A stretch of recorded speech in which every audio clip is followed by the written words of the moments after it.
De retour dans l'Africa Newsroom, nos éditorialistes Samuel Gembok, Malik Achar et Daoud Attal sont toujours avec nous. En Algérie, les réserves de change ont fondu de plus de 15 milliards de dollars en 2014, dont plus de 6 milliards au cours du seul dernier trimestre de l'année. Les facteurs d'une telle diminution sont nombreux, parmi eux la chute des prix du baril, mais aussi la hausse importante des importations et même à Kofi. Pour le compte du dernier trimestre de l'année 2014, les réserves de change en Algérie ont enregistré une baisse de 6,336 milliards de dollars. La banque algérienne explique cette situation par la baisse des revenus issus des exportations d'hydrocarbures et la hausse des importations. C'est toujours ce jeu entre les exportations et les importations. Les recettes liées à l'exportation des hydrocarbures ou de gaz et pétrole, plus elles sont élevées, mieux la balance est excédentaire. Alors, ça permet effectivement de financer les importations de biens et de services. L'Organisation des pays producteurs de pétrole, dans son dernier rapport publié le 16 mars dernier, indique que la moyenne des cours s'est établie à 52,92 $ le baril en février 2015 contre 110,22 $ en 2013, ce qui représente une chute de près de 52% en un an. Toujours en 2013, au mois de décembre, les réserves de change qui s'élevaient à 194 milliards de dollars sont passées à 185,273 milliards de dollars à la fin du mois de septembre 2014. Si certaines causes d'ordre national expliquent la baisse des revenus, il y a également d'autres facteurs qui ne relèvent pas de l'État algérien, selon certains analystes. L'OPEP a refusé justement de revoir sa politique qui aurait pu permettre justement de stabiliser les coûts du prix du baril. Tout cela pour, entre guillemets, punir les États-Unis à cause du pétrole, du gaz de schiste. La baisse des revenus issus de l'exploitation pétrolière conventionnelle a également renforcé la détermination d'Alger à tirer pleinement profit de ses ressources en hydrocarbures non conventionnels, notamment le gaz de schiste. Malik, premier facteur qui peut expliquer cette diminution des réserves de change, c'est forcément la chute du prix du baril qui a chuté de plus de 50% en un an. Oui. L'année précédente, il était aux environs de 110 $, 110 $, et cette année, il tourne autour, on ne sait pas, mais ça commence à tourner autour de 48, 50, 56 $, ça varie, c'est très volatile. L'Algérie qui perd pas mal qui a perdu, oui, 6 milliards de dollars en un trimestre, le dernier trimestre de l'année dernière, 9 milliards en 6 mois aussi l'année dernière, ça devient inquiétant parce que c'est une économie rentière, la diversification économique peine à voir le jour et l'Algérie qui n'arrive pas à stopper ses importations, va voir ses réserves fondre comme neige au soleil, comme je l'ai dit plusieurs fois. Vous savez que le gouvernement algérien veut diminuer les importations. Il n'y arrive pas pour l'instant. Les importations ont augmenté et ont atteint 60 milliards de dollars pour cette année. La logique, ce serait que pour les autorités, ils peuvent encore tenir 4 ans. Mais on ne sait pas si les importations ne vont pas augmenter aussi. Elles peuvent atteindre 60, 65, 70 milliards de dollars. Donc les réserves de change, dans 2 ans, elles peuvent disparaître. Et là, ça serait une catastrophe pour l'Algérie qui a massivement investi dans le secteur des infrastructures grâce à cette manne pétrolière. Donc la diversification économique, c'est une priorité que doit mener le gouvernement algérien maintenant. Alors Samuel, une hausse des importations donc très importante, comme vient de le dire Malik, elles ont atteint près de 60 milliards de dollars cette année. C'est difficile de diminuer ces importations quand on n'a aucune industrie. C'est difficile de les diminuer, ce d'autant plus que quand les principaux partenaires comme la Chine accroissent leurs exportations, ça devient plus nocif. Quand vous avez comme principal partenaire quelqu'un qui a focalisé, a basé son économie sur l'exportation massive, cette stratégie vous cantonne dans une économie purement rentière. Et quand il y a reprise économique dans les pays occidentaux, cela a un impact aussi, parce que si le dollar est haut, ça permet aux autres d'exporter. Et donc, le tissu économique reçoit la pression des plus gros poids économiques du monde et ça ne permet pas à l'économie nationale de pouvoir se diversifier. Parce que pour que cette économie des principaux partenaires puisse continuer à augmenter, il faut que vous soyez des consommateurs. Donc plus vous allez consommer, plus leurs économies vont continuer à croître. Donc il faut là des stratégies et des politiques économiques volontaristes. Malheureusement, les États africains et l'Algérie, aussi bien qu'elle soit une des économies les plus dynamiques du continent, a peiné à diversifier son économie longtemps à l'avance.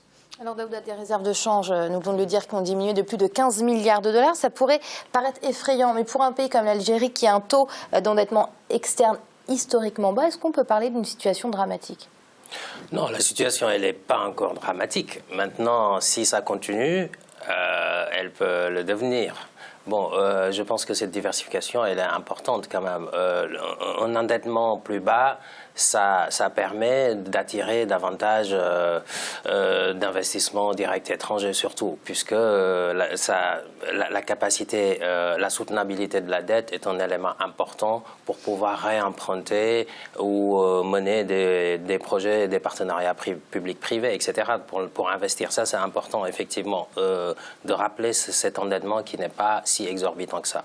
Par contre, si la baisse des réserves de change continue, 15 milliards de dollars pour l'Algérie en 2014, c'est beaucoup. Si ça continue, ça peut amener à une sorte de dépréciation du dinar, de la monnaie. Donc s'il y a une dépréciation de la monnaie vis-à-vis par exemple du dollar, etc., ça peut conduire aussi à une inflation. C'est quoi l'inflation? C'est une hausse des prix suivie d'une dégradation du pouvoir d'achat. C'est surtout ça qu'il faut surveiller à mon avis, que la monnaie ne se déprécie pas. Et quand on observe la balance des paiements malheureusement de l'Algérie aujourd'hui, c'est quand même assez compliqué. Mais la situation n'est pas très alarmante encore. Malik, très rapidement. Moi, je ne partage pas l'avis de Daouda. Je pense que c'est alarmant et il faut que la politique de l'État se réforme. Il y a des subventions qu'il faut commencer à revoir. C'est pas alarmant au point qu'on arrive à une dépréciation du dinar. Mais le dinar se déprécie lui-même sur le marché informel. Le dinar n'est pas convertible. Il n'est pas convertible sur le marché international. Déjà, il est dévalué sur le marché informel. C'est ça le problème. Le secteur informel. C'est autre chose la dévaluation. Oui, mais la dévaluation, elle se fait par rapport au secteur de l'informel. Le dinar est à 1 euro pour 160 dinars. C'est l'État qui se base face à l'informel. Il y a aussi ce problème de l'informel qu'il faut régler. Mais je pense qu'il y a une série de politiques qu'il faut entreprendre. Il y a des subventions qui ne sont plus tenables. On ne peut pas soutenir le sucre, subventionner le sucre pour la population et en même temps pour des entreprises. Il y a des incohérences en termes de politique économique qu'il faut revoir rapidement. Mais là, je n'ai pas de programme. Je dis juste ça comme ça, ce qui me paraît logique. Et c'est la fin de ce premier débat puisqu'on va passer en Sierra Leone où le village Rosanda dans le nord a été mis en quarantaine pour enrayer la propagation du virus Ebola. Un groupe connu sous le nom de Buster Hotspot organise aussi une campagne de sensibilisation sur la maladie. Il éduque la communauté sur la façon de lutter contre cette épidémie très mortelle. Un sujet de Birama Saounera. Endiguer l'épidémie d'Ebola, c'est l'une des priorités du gouvernement sierra-léonais.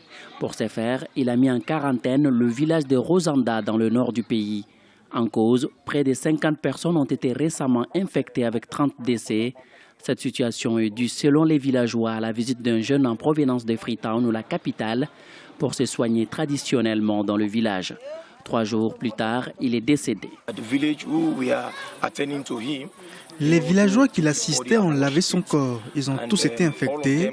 Même l'herboriste qui le traite a également disparu. Tous ceux qui l'entouraient ont été pris en charge au centre de traitement.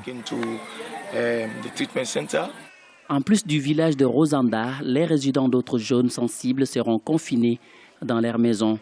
Le confinement aura lieu du 27 au 29 mars et sera similaire à celui de septembre dernier. En outre, une campagne de sensibilisation a été aussi lancée par des membres de la communauté, et c'est là pour arrêter la propagation du virus Ebola dans leur localité. Comme vous l'avez vu, notre coalition fait régulièrement du porte-à-porte pour sensibiliser. Avec des affiches et bien d'autres médias, nous expliquons aux personnes le bien fondé de notre mission. Nous leur disons aussi ce qu'il faut faire pour éviter cette maladie. La Sierra Leone compte environ 12 000 cas identifiés, soit pratiquement la moitié des quelques 25 000 cas recensés. Aujourd'hui, le gouvernement est déterminé à atteindre l'objectif fixé avec les 2 autres pays principalement touchés, la Guinée et le Libéria. Il s'agit notamment d'éradiquer le virus à la mi-avril 2015. Samuel, il faut peut-être rappeler que la Sierra Leone compte environ 12 000 cas identifiés, soit pratiquement la moitié des cas qui ont été identifiés dans toute la sous-région. C'est énorme. Oui, c'est énorme. Je pense que cette mesure, elle est certainement douloureuse, mais je pense qu'elle est nécessaire, elle est impérative, parce que cette épidémie a fait des ravages et continue d'ailleurs de faire des ravages. Si on ne prend pas des mesures aussi drastiques, je ne pense pas que l'on sortirait de ce marasme-là. Tout simplement, ce que je peux espérer, c'est que la population adhère à toutes ces propositions, à toutes ces initiatives, et qu'elle coopère avec les services de santé et tout ce qui est envisagé au niveau, que ce soit du pays, au niveau de l'Union africaine ou des soutiens éventuels qui viennent de l'Union européenne. Oui, parce que Malik, le problème, c'est aussi le manque d'inefficacité de ces campagnes de sensibilisation. Oui, d'où les mesures, je dirais, draconiennes qu'ont prises les autorités de la Sierra Leone. Hein. Il y a une mise en quarantaine, il y a 2 millions de personnes qui sont mises en quarantaine. C'est un tiers de la population, c'est incroyable. Mais je crois que c'est nécessaire et on n'a pas trop le choix. Il y a même la rentrée scolaire qui a été reportée pour permettre de désinfecter les établissements scolaires. Donc cette mesure-là, elle était inévitable. Maintenant, il y a, je pense, quand même des campagnes de sensibilisation, du porte-à-porte, hein, qui se fait quand même pendant cette période où les populations sont mises en quarantaine pour les prévenir, pour les informer de la manière de la propagation du virus. Alors, Daouda, l'objectif, c'est d'éradiquer l'épidémie à la mi-avril 2015. Ça paraît difficile, en tout cas pour la Sierra Leone. Mi-avril, Amira, on y est presque. Hein. Donc, quand on met des personnes en quarantaine aujourd'hui, éradiquer définitivement la maladie à travers, en tout cas sous ce délai, ça me paraît quand même un peu compromis. Hein. Mais bon, il faut continuer dans ces efforts-là. Il ne faut pas hésiter à mettre en quarantaine. Apparemment, il y a des personnes qui tombent malades dont leur famille ne signale pas que ces personnes sont malades, pour éviter justement cette mise en quarantaine. Du coup, on contamine, etc. Ça, je pense que c'est des problèmes culturels. Il faut continuer à à isoler des personnes qui sont malades pour éviter la retransmission de la fièvre hémorragique, puisque c'était ça le problème. C'est ce type de mesures qu'on n'avait pas pris dans les 3 pays. Que ce soit la Guinée, manque de réactivité. Au tout début, effectivement. Maintenant qu'on sait le danger et l'impact économique, social, sanitaire que ça peut avoir, on ne va pas hésiter, je pense, à isoler des personnes ou pas. C'est ce qu'il faut faire. Si la maladie est encore présente, il faut isoler les personnes qui sont porteuses.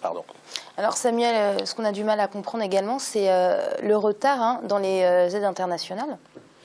Oui, le retard, mais je pense quand même que l'Union européenne est présente, les États-Unis aussi. Je pense que tous les principaux partenaires sont sensibles à cette question.